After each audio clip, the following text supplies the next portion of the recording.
endigina qo'shdi va hamma uni hozirgacha bo'lgan eng kuchli qurol ekanligini aytmoqda. Lekin men uning aslida qanchalik kuchli ekanligiga qiziqayapman. Biroq hali hech kim nayzani haqiqiy qobiliyatlarini sinab ko'rmadi. Shuning uchun dunyoyimni tezda yangilashga, yangi nayzani yasashga va barcha aql bovar qilmas savollarga javob topishga harakat qilaman. Masalan, nechta mobni o'ldirishi mumkin va eng yuqori zarari qancha bo'lishi mumkin va bir urinishda ajdarxonni yenga oladimi va boshqa savollar. Albatta, oxirida do'stimni chaqirib nayza menda borligini bildirmasdan PvPda uning qanchalik yaxshiligini sinab ko'raman. Nima, yana cheat qilyapsanmi? Xo'sh, biz Minecraftning yangi versiyasidamiz va javob topilishi kerak bo'lgan birinchi savol shuki, albatta nayzani yasay olamizmi? Xo'sh, tayoqni oldim va craft ham paydo bo'ldi. O'ylashimcha, uni har qanday rudadan yasasa bo'ladi. Shuning uchun barchasini, jumladan toshni ham oldim. To'xtang, zumraddan ham yasasa bo'ladimi? Yo'q, balkim lazurit. Nega buni o'ylashmagan? Xo'sh, ametist ham bo'lmas ekan. Xo'p, siz nayzani faqat mana shu 5 ta narsadan yasay olasiz. Albatta, olmoslikdan yasayman. Boshqa asboblarga buni neziritga aylantirishingiz ham mumkin. Va nihoyat nayzaga ham ega bo'ldik. Men undan birinchi marta foydalanyapman. Xo'sh, tekshirib ko'ramiz. Tushunmadim. Aha, shunchaki bitta urinishdan qilyapti. Xo'sh, nima bo'lganda ham navbatdagi qiziqarli savolga o'tamiz. Nayza qatorasiga nechta mobni o'ldira oladi? Buni sinash uchun ana u yerda juda ham uzun o'tli yo'lak qurib chiqdim. Keling, tovuqlarni olaman, chunki tovuqlarni uzun qator bilan qilish juda ham oson. Endi ularni qochib ketmasligini ta'minlaymiz. Yuqoriga qarab quramiz, taxtani qo'yib, uni arqon bilan bog'lab qo'yaman. Salgina yuqoriga ko'tarishim kerak, shunda balandliklar bir xil bo'ladi. Endi yaxshi. Keling, to'siqlarni oxirigacha uzaytirib chiqaman. Xo'sh, bu yetarlicha uzun bo'ldi. Har bir to'siqning ustida bitta tovuq bo'ladi.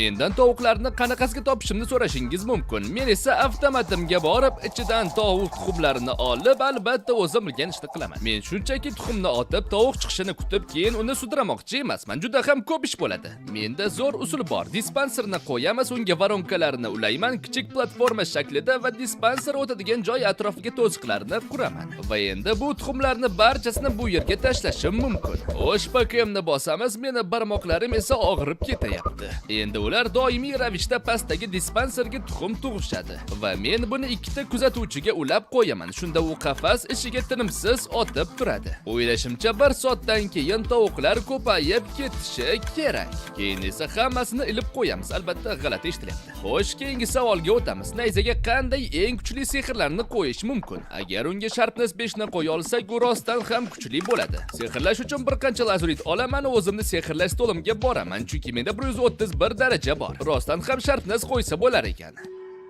Yo, sharpness va looting nima? Looting ham qo'ysa bo'lar ekan. Looting yaxshi. Men tashlanish sehri haqida eshitmagandim. Menimcha bu faqat nayzalar uchun mo'ljallangan.